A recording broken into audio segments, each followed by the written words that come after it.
रे रघुनंदन सुनै छी रे। अरे भोर भए गेलै उठे न। अरे देखै छी खाना बनबैत बनबैत हमर हाथ जरि गेल। जा बना ले अपना से, हम नहीं बनेबा। कान खोल के सुन ले बेटा, कान खोल के सुन ले बेटा, बिहा तोर करा बहू रे। आ घर में दुल्ही ना लई बहू रे। हाय अब की बिहा तोर करा बहू रे। आ घर में दुल्ही ना लई बहू रे।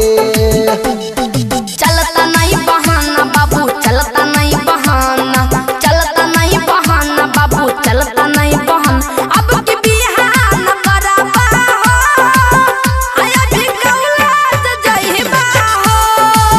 हाय अब की बिहा न कराबा हो, हाय अभी कौलाद कराबा हो। देखली आसमनिया बिहा के 3 लाख रुपया लेलकै ने।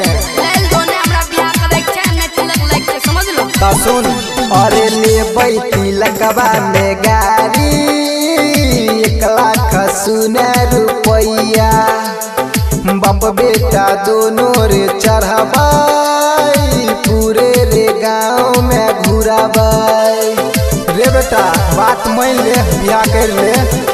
आहो चलता नहीं तोर मन मानी, भरे पड़ता हो कुआं से पानी।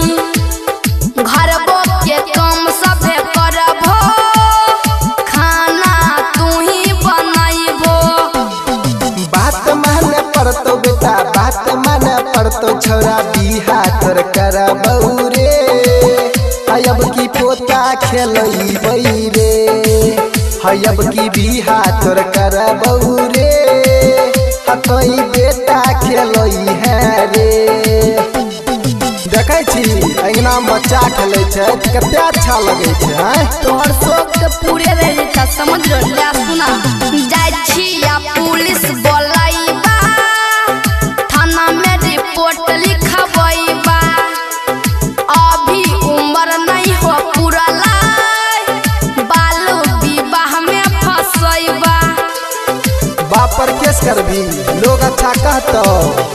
अरे जे होय तो तोय जोरे करी है, अब नहीं हम मेरे डराबो।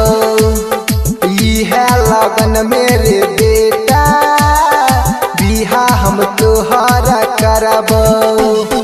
नोन रोटी खैबै बाबू, नोन रोटी खैबै, नोन रोटी खैबै बाबू, नोन रोटी खैबै। अब की बिहा न कराबा हो, हाय अभी कौलाद कराबा हो, हाय अभी बिहा न कराबा हो।